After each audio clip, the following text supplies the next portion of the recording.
You guys want to take a trip to Bova's this week? Okay. See Matt Damon and Casey Affleck? What do you mean?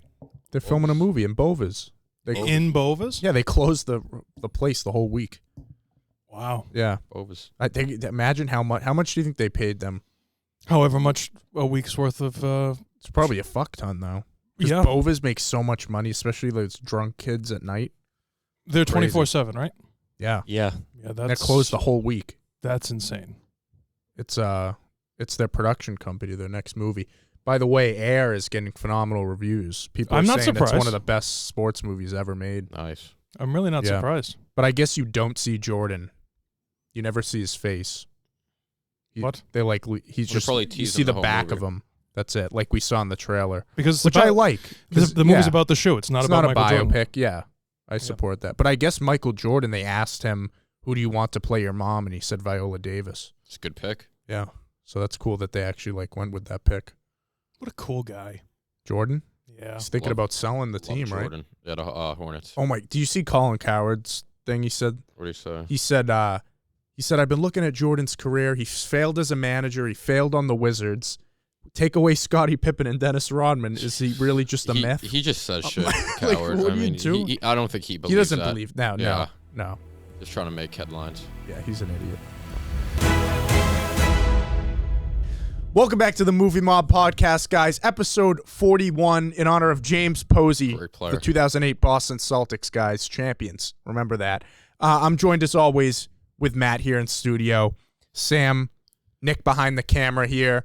A lot of news topics today, but we're going to kick it off here with a little bit of discussion on The Mandalorian. So, guys, just a little to let you know, we're reviewing episode 3 right now because we record this show on Wednesday, so it's difficult for us all to watch the newest episode that drops. So we're going to be like a week behind when we review this, unfortunately. But, we get into it.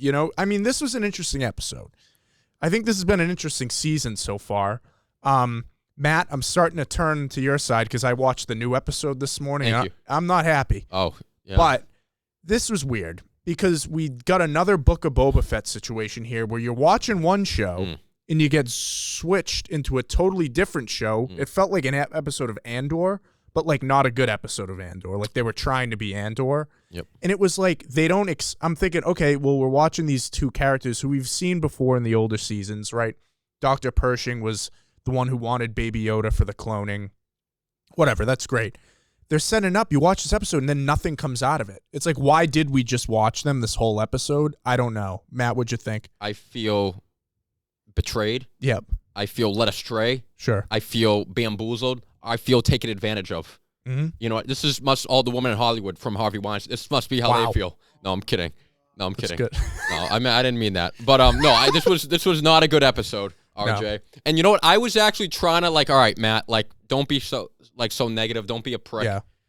And I was liking Mando and fucking Bo-Katan at the beginning. You're right. Like the first 10, I was like, all right, That was here a we great go. sequence. I'm like, Yeah. you know what? Okay, here we go. Mm-hmm.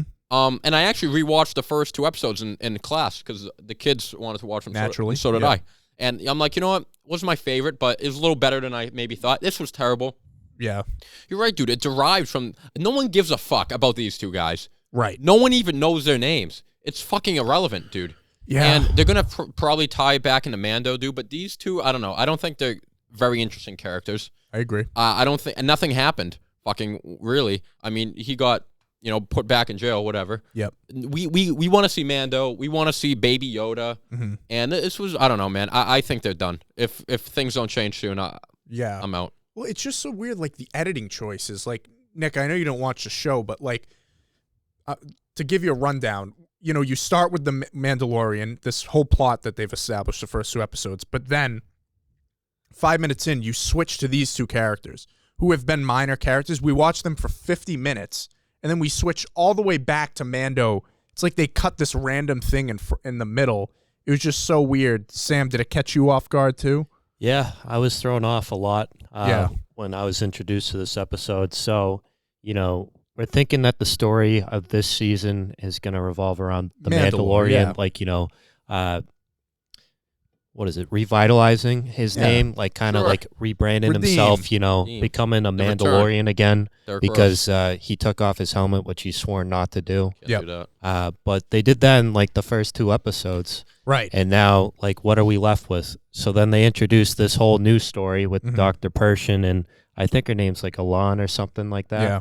And, it turns out that she's encouraging him to, ramp up his studies that he The continued. cloning experiments. Yeah, Yep. his cloning, which he was going to take Grogu, take his blood samples, and then use it for stormtroopers to get them like force sensitive or something like that. Right.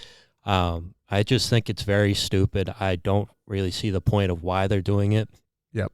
Unless they're trying to push this Elon character, like have her go up the ranks and then like somehow tie Gideon to it. Well, which- yeah, she's definitely she's working for Gideon. He's in prison and he's pulling the strings. But Who still- cares about her? Yeah. Give me Mando. Well, it is so weird You because know? we saw her in like maybe a Fuck. split-second scene of that last season, and then you just make her. It's like you just thrust us into it without setting it up really, and then we just have to accept an 80% episode. of this episode was them two. Right. No one cares. Yeah. You know? And especially after you have a great opening this scene with Bo-Katan and that chase scene with the TIE fighters, like Yeah. where are these TIE fighters coming from? And I thought they were going to explain it with this, like it would circle back, and they just didn't. No, they I mean, straight away. Nick, if you're watching a show like that, that would piss you off, right? Yeah. So my question to you is like, excuse me. My question it's twofold Sure. as usual, multiple folds. Yep. First one is, so you're saying it wasn't anything similar to like No, it wasn't like The Last of Us. with the no. with the gay Well, guys, I guess yes, but it wasn't as but good it as not that. yeah, it's like not interesting, and like those characters, from what we know, we don't know their reason now.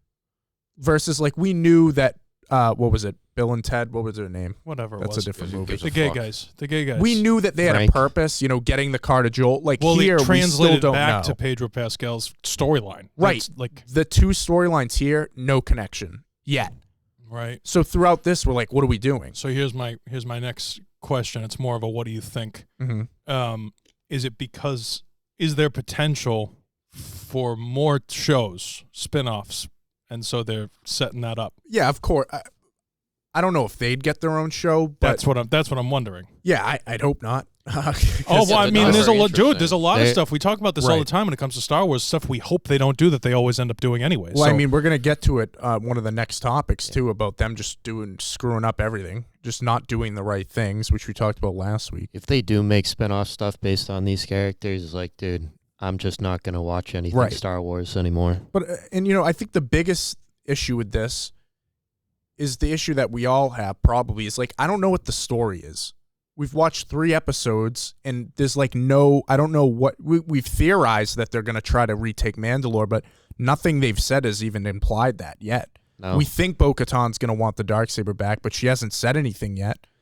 So it's just like we're guessing, and at this stage, like there should be an idea of like where we're going. You Yeah. know, and I don't know. It's just like I love Jon Favreau and Dave Filoni, but like some of this writing is not good. I think there's a distinct difference. I think the first 2 seasons, the quality, and I don't know, just the like idea, the plot, the story, Yeah. all really everything. And this season, there's a discernible like difference between the first 2 seasons and this season. Yeah, and I get worried too because we all don't like the sequel trilogy, and I'm worried that this whole cloning thing is trying to set up the Palpatine thing with him coming back, and it's just like Doesn't need it to stay connect. away from Yeah. those. I know that some people like them, but like it's very divisive. It's divisive. Why would you want to connect to it so directly? Yeah, I don't know what the fuck they're doing, man. Yeah, but I don't know. It's a shame. I mean, listen, we're only not even halfway into the season yet, but it's disappointing right now so far. It's definitely my least favorite season so far. But speaking of Star Wars and disappointment, literally last week we were talking about Damon Lindelof's Star Wars movie was getting made. Well, he just left it. This is a joke. We literally talked about it last week, how much of a joke all this stuff is, and now he's out again. I don't know at this point what to say. I mean, the director's still attached.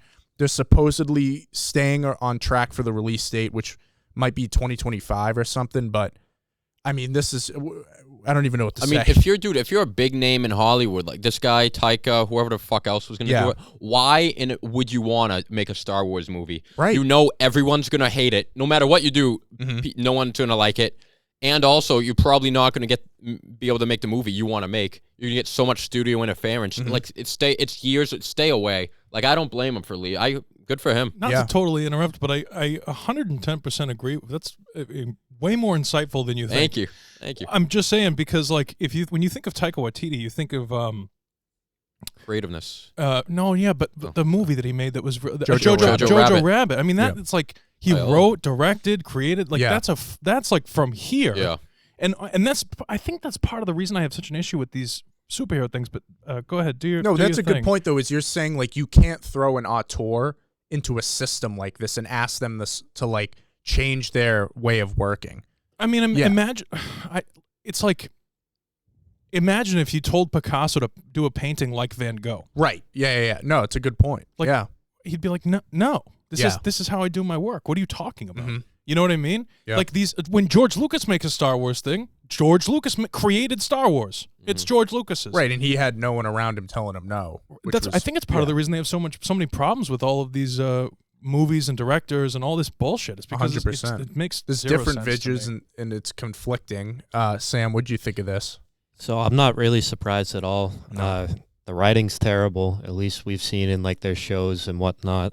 I don't think anybody's going to be on board like big name guys, just like Matt said, just because, there's nothing really to like look forward to. I mean, besides getting a paycheck at the end of the day for these people. Right. Yeah, you get paid. Because there's really no story to it. Like you can't really follow the characters like you could with the older movies and other shows that they created.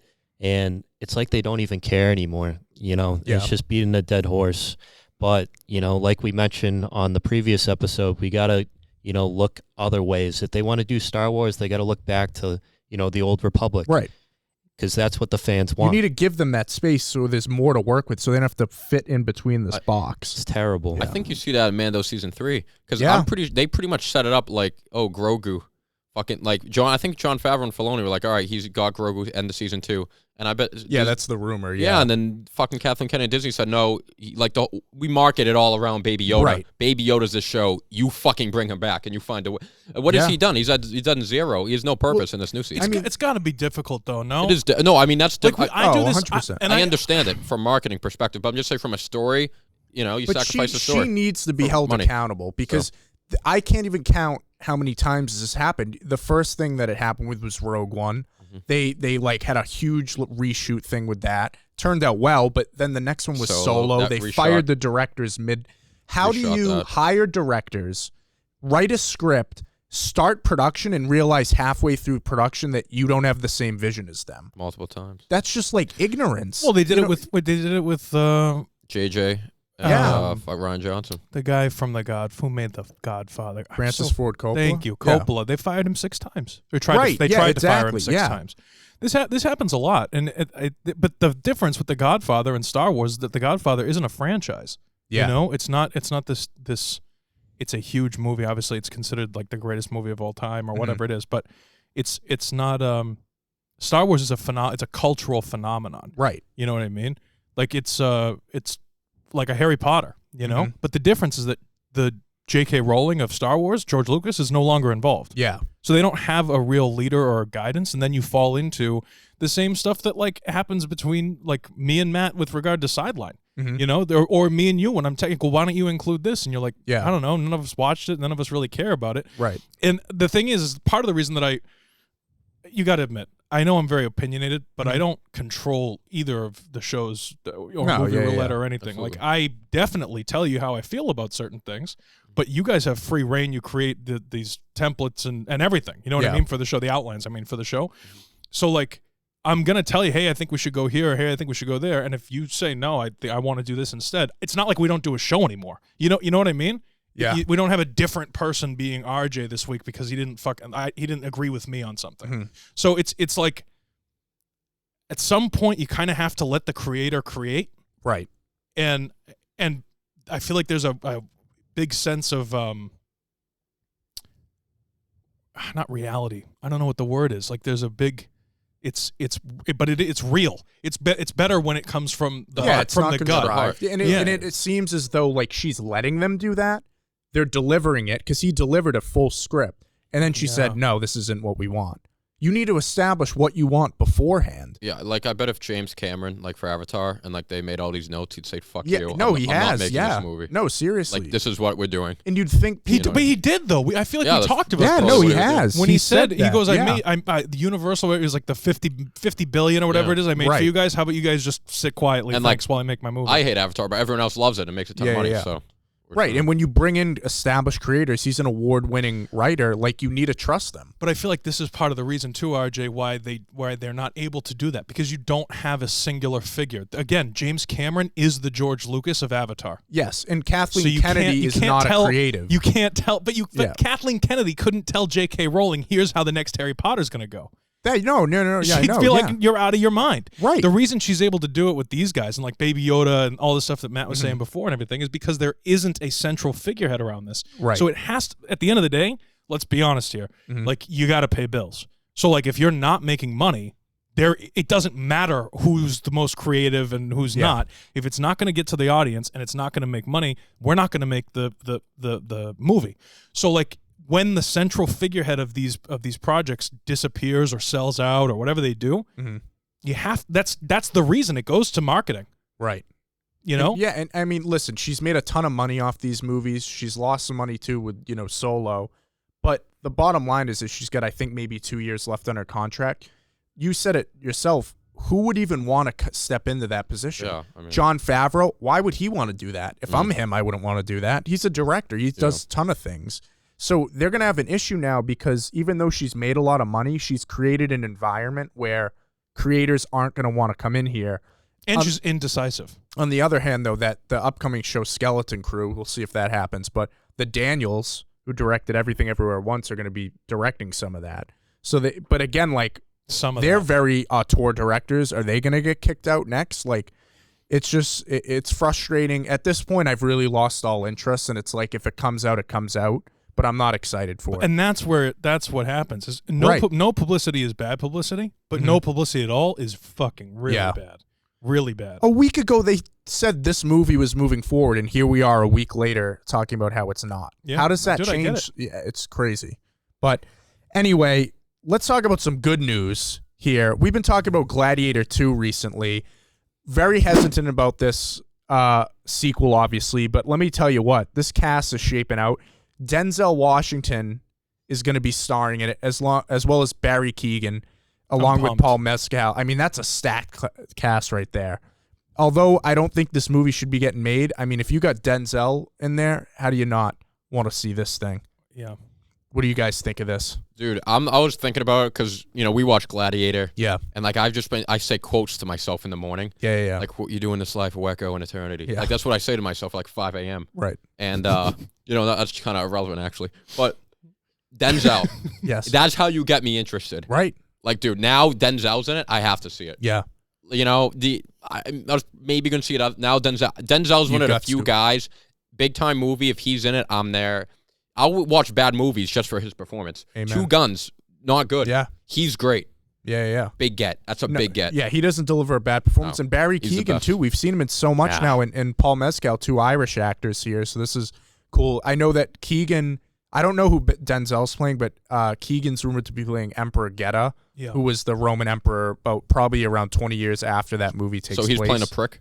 Yeah, he's probably going to play a prick. Yeah. Sam, what do you think of this? Does this get you excited? Yeah. I mean, like Matt was saying, Denzel's the type of star that puts asses in seats, you know? Amen. Barry Keoghan, very solid actor. I liked his performance in Banshees, so I'm looking forward to seeing him in this movie. And, of course, Paul Mescal on the big stage. Right. I mean, what more can you ask for? Yeah. And I will say, like, Paul Mescal, although he was nominated for an Academy Award, not a lot of people saw that movie.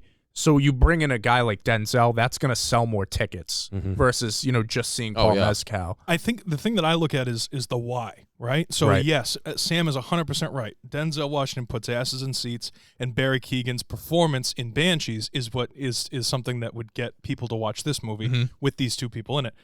But why? And if you look at these, they're two different types of actors. So you have actors like Keoghan that you're going to go, his last performance was really good, so this one's good. And then you have Denzel, who has a track record. Yeah. This man is not an idiot. He is incredibly smart. He's got a great head on his shoulders. He's done tons of interviews. And him, like, yes, he's a brilliant actor. Like American Gangster, oh my God. That's the last time he's worked with Ridley Scott. What an amazing film that was, Training Day, too. So then you have someone like Ridley Scott who's worked with Denzel, who everyone knows on an almost like some actors, right? When you cross over from like your performance was really good in this to like when you do so many interviews and people get to know who you are and you're not a complete drug addict and you're not like a complete mental case and you got a good head on your shoulders and you're a smart, intelligent human being that people like to listen to, like Denzel. Now you go, well, there's no way Denzel read the script and said, I'm doing this if the script is bad, if it's a bad story. 100%. Like, because he's not Especially an idiot. at that stage of his career, This is why he puts asses in seats, because he's smart. So it's that and the performance is going to be great. But he's not going to read a shitty script and go, I mean, I guess because I like Ridley a lot. He'd be like, hey, buddy, call me in the next one. Yeah. This is going to be dope. I'm actually way more pumped for this than when we talked about it last time. Yeah, and I wonder if they're going to play into the... So if he's going to be the Emperor, obviously Lucius at the end of that film doesn't become Emperor or something happens there. I wonder if they're going to play into the theory that Lucius is actually Maximus's son. What was he in, Othello? Denzel? He was in something else. else. Macbeth. Macbeth, was his last that's what one, it was. The Coen Brothers black one. and white. And that was incredible, too. So I don't know. I'm really pumped for this, and I think Keoghan would make. I could see him playing like an emperor. He's a like good prick. Yeah, I already don't like him. Yeah. That'll be good. He's dope. I'm pumped. I have high hopes for Paul Mescal too. I think he'll be all right. Yeah, I think the biggest question mark is Ridley Scott.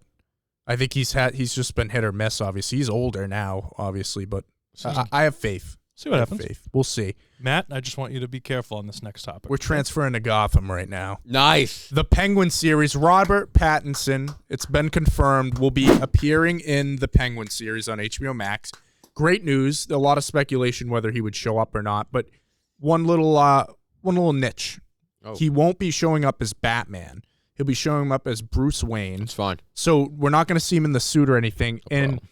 James Gunn has been back and forth on why this is the case, but Look at that jawline. Look at that jawline. It's a great jaw. You need a jawline to play Batman. That's vengeance right there. But they're very unsure. They haven't announced officially why, but they think it's some kind of TV rights issue as to why Batman can't appear in this. It's pretty stupid, huh? It is, but I kind of like it because I think we saw Robert Pattinson, you saw Bruce Wayne kind of dive into that underworld when he met with Carmine Falcone, and he's had interactions with them before. So I think this is fine. I don't think he's going to play a major role in this. But probably a cameo episode or two. Yeah, I mean, Matt, you excited? I mean, this is this show. Yeah. This Penguin show has the potential to be one of the best shows ever. Wow. I mean, if you think about it, because here's why.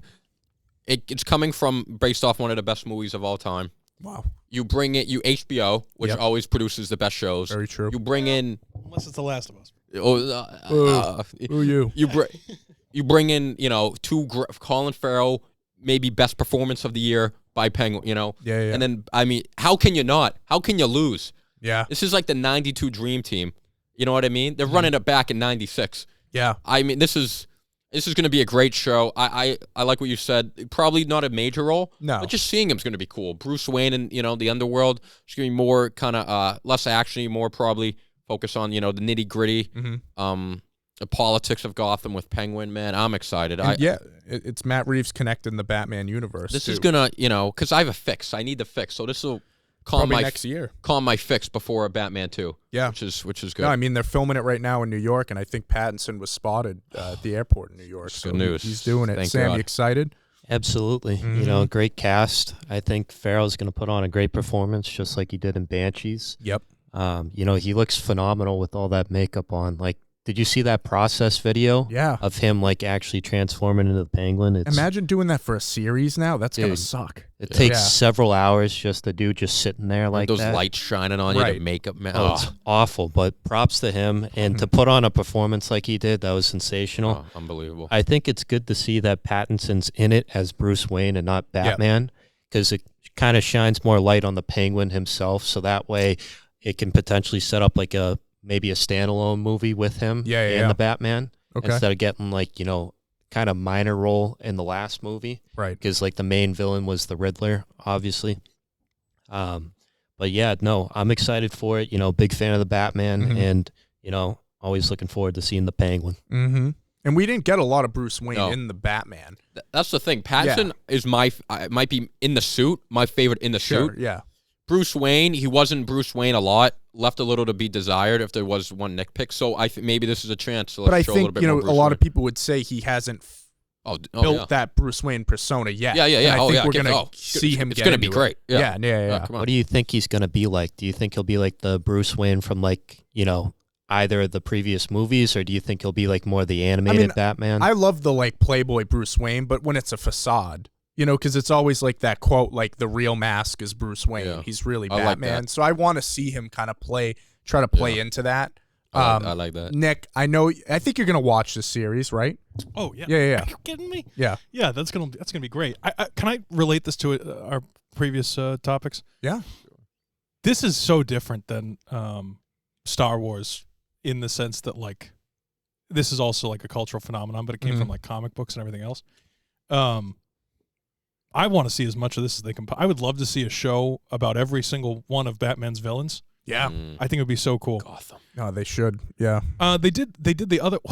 I don't know what the actor's name is. He's kind of goofy. But he played the Penguin in Gotham, the show Gotham. I know who you're talking about. Oh yeah, that was He's different. New. Yeah, that was He's a new. interesting didn't take. think he was. It was an interesting take, and I didn't think it was bad either. No. He's a goofy, crazy kid. Yeah, and he did an awesome job.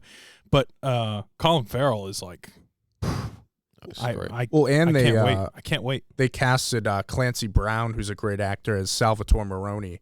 So we're gonna get more into the crime families and stuff, because in the Batman, it's established that Falcone helped take him down, and he was in prison. So I'd love to get into why he can't show up as it's very vague. Yeah, but like that Gotham show, for example, that's why there's no Batman? Never name Batman. Like they can't.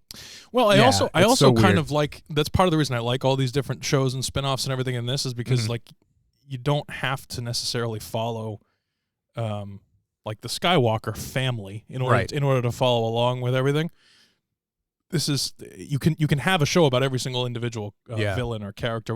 When was the last time we saw Poison Ivy? It's probably Batman and Robin. Yeah. With Uma Thurman playing. Yeah, I mean they can do it. That Emma was Stone. the coolest. Yeah, dude. Emma Stone so as good. Poison Ivy or Dua Lipa. That would be all right. Easy, settle down. Settle down. I'll see. We already got Robert Pattinson. No, Emma Stone would be good. Yeah, Emma Stone. I feel like that should be dope. It would be such a crazy, like, seductress kind of. Yeah. And the coolest thing about it is that before she becomes Poison Ivy, when she's that like botanist, whatever it is, Emma Stone could play a quirky, nerdy. Yeah, she could do it. That would be That's the pick. so That's the good. pick. Yeah. Oh my god. See, I know that I literally got chills when you said that. It was so good. That's the pick. I know that Matt Reeves is going for that very grounded realism thing, but I wouldn't mind if he dived just slightly into if you have to bring a Poison Ivy in to get a little weird with it. Maybe she's a botanist. Yeah. What about Mr. Freeze? I think he'd be great too. Yeah. Arnold. Yeah, Arnold. Yeah, bring him back, redeem himself. But personally, I will say though that I do like the more realistic villains in this. Like I know Poison Ivy's like kind of crazy out there, but Mr. Freeze, give me a break. You know what I mean? But some of them. Momoa. But part of the reason that I like the Penguin and stuff is because he really could. I mean, he could be some creepy underworld lord of like whatever. Yeah. You know what I mean? And Joker's just a sociopath. Like, he's psycho. psychotic. Yeah, it's phenomenal. Yeah. No, Batman is really cool with villains. The best. Yeah, he's got the good rogues gallery. But speaking of Batman, my favorite Batman, Ben Affleck. Ugh, that's your favorite Batman? Yeah, he refuses to direct the DC film under James Gunn. Now, not in a bad way, slightly maybe. James Gunn he might be lying, because we talked about it a few weeks ago, how he said that he spoke with Ben Affleck, and he said that Ben Affleck wants to be a part of the DC universe going forward, and he might direct a movie. Well, here's what Ben Affleck had to say about that. Dun-dun-dun. I would not direct something for the James Gunn DC. Absolutely not. I have nothing against James Gunn. Nice guy. Sure, he's going to do a great job. I just wouldn't want to go in and direct the way that they're doing that. I'm not interested. That's decisive right there. Well, part of the reason, though, is because of what he said about Justice League. I have the next quote, too. Yeah. So then he goes on to talk about Justice League. Now, he liked the Batman versus Superman experience, but he says, Justice League was the worst experience I've seen in a business which is full of shitty experiences. It broke my heart. Now, obviously, the Justice League thing, you had the tragic passing of Snyder's daughter. He had to leave. Then Josh Whedon came in and just shit everything out. And it was a mess. Yeah. There's no other way to put it. So I don't think he was blaming Zack Snyder, obviously, but because he said he really enjoyed Batman v Superman, and he was going to direct the Batman.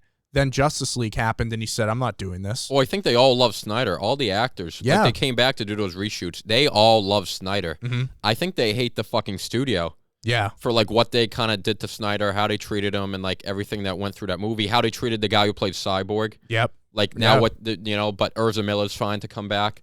You know what I mean? Yeah. He's probably all of that. Probably he's like, dude, I'm fucking Ben Affleck. Like, I don't need to do I this got shit. J-Lo back. Fuck these now. guys. Yeah. Fucking. And I got he- Michael Jordan and fucking signing with. You know what I mean? Right. And So. he went into it too about, his alcohol abuse. And he said that Justice League brought him back. Like he was drinking so much Yeah. during that. Like that's not I don't good. blame That's him. good on him for saying, I don't want to go back into this Yeah, if it might lead to that. I don't blame him. Which is good to hear. And he just started that production company with Ben Affleck, with Matt Damon. So that's good. They're making movies. We got Air coming out. Sam, what do you think about this? Obviously disappointing he's not going to direct, but Yeah, it's a little disappointing, but I mean, it's time for a change for him. Yep. I think he should start focusing on other things. Like you said, he's filming a movie in Boston he right is. now. Yeah. But yeah, no, after, having several bad experiences like on set and seeing like the horrors that take place behind the scenes, enough is enough. Yep. And I mean, if it drove him to relapse, like, and go back to his alcohol addiction, I don't blame him. Stay as far away as you can. No, I totally agree. And I love Ben, and I'd rather see Ben doing, because in his mind, would I want to spend 3 years directing a Batman movie, with post-production, or I'd go make Air and like another movie and pump out 3 other like really You're good. also not an actor, though. What do you mean? You said, would I, if I was Ben? Ben's an actor, No, but and like- now he's a no, but I studio feel like executive. It's two different Right, roles. but he directed Air. Like I feel like he's a better director than he is an actor, I think. Okay. Wow. Yeah. Okay. But I think, you know what I'm saying, though? Like, what he could get 3 projects in 3 years versus 1 in 3 years working on a big budget movie like that. You know what I'm saying? Sure. Like, his output is limited. He could direct a movie and act in 2 other ones. You know what I'm saying? Oh, yeah. Yeah, There's yeah. not enough hours in the day. Right. Yeah. Versus the Batman would take up so much time given all that goes into it. And he's older. He's not my favorite Batman. Like, I feel like Robert Pattinson, if he became, like, the Batman, how they pick, like, a James Bond, he's James Bond for a decade, which should be Idris Elba, but that's a whole other story. Right. Luther. Good. It was a decent film. A little action. My mom just watched that. It was pretty good. I watched it. Yeah. Ben Affleck, though, he's getting to a point in his career where he clearly wants to take a behind the scenes role, which is not necessarily even like a back seat. Like that's a big undertaking. Mm-hmm. To and you're running. He's not only is he just like it's not like he's just directing. Directors get hired for, and I'm not saying they have an easy job, but directors get hired for movies. They direct the film, and then they have no job until they get hired for the next film. He's a studio executive now. Right. Like he's literally started a production company making movies. So he's gonna have. I mean, I can't even imagine. Like actually, I can't imagine. Like it's a lot of paperwork. He's got the heart of a Bostonian in him, though. He can do it. Yeah, no, I don't doubt that. But signing up to be Batman and something like this is But it does suck because like to hear that about Justice League, and he loves Batman. Like he's a huge Batman fan, so it sucks that this experience ended the way it did. But he did say he nailed the Batman performance in The Flash for the 5 minutes he's in it. That's what he said. So at least you got that to look forward to. But guys, that'll do it today. But we got one question of the day. I saw this on Twitter.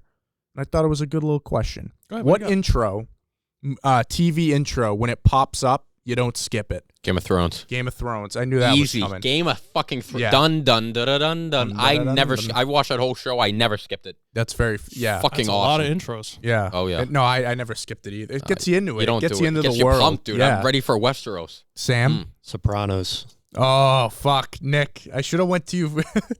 Think of another one. Hey, it's payback for last week. He yeah. took my What did I movie. do last week? You took my movie. Not going to lie. Goodfellas, remember?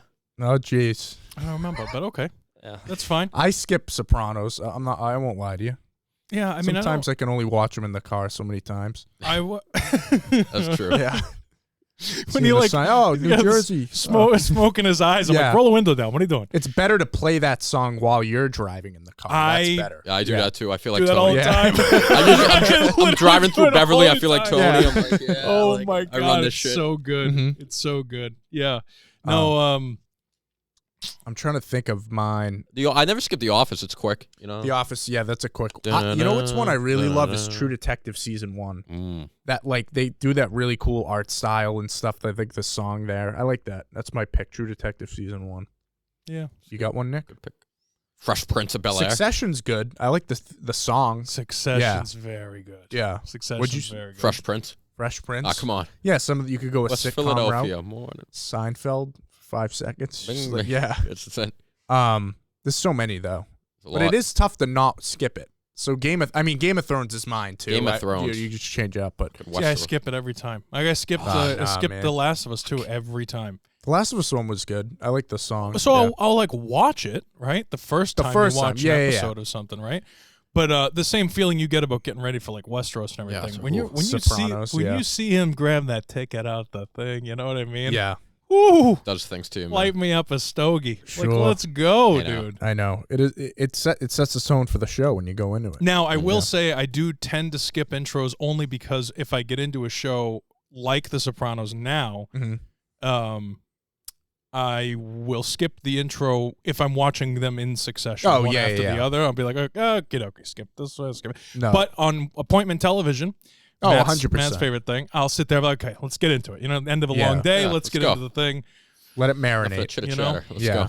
Yeah. Well, guys, let us know in the comments what's your favorite intro to a television show. Also, guys, big news, 200 subscribers we hit today, guys. So thank you guys. But not an excuse for not hitting that subscribe button. So make sure you continue to hit it. If you haven't hit it yet. Please and thank you. Comment, guys. Send in some questions. We haven't had a question of the day from the fans in a while, so we'd love to hear what you guys want to know. Damon Targ had one. Lots of big news. We we covered Succession, right? Shout out Damon Targ. We should also let people know that we are now officially available on Apple, Spotify, Google Podcasts, Amazon. Yeah, guys, if you don't want to see our faces anymore, you know, you could No, do but if the you're driving in the car, Yeah, I guess the real thing, face. right, is that there is literally zero excuse for not listening to the Movie Mob. Yes, that is fair. You got a lot of Spotify, Apple, get on it. Do it. We're there. Please the Movie Mob podcast. Yeah, guys, like, subscribe, leave a comment down below. Movie Mob drops every Friday at 6 p.m. We got Sidelined every Wednesday at 12 p.m. And we got the Movie Roulette every Monday at 12 p.m. So, guys, get after it. We'll see you next week. How you doing?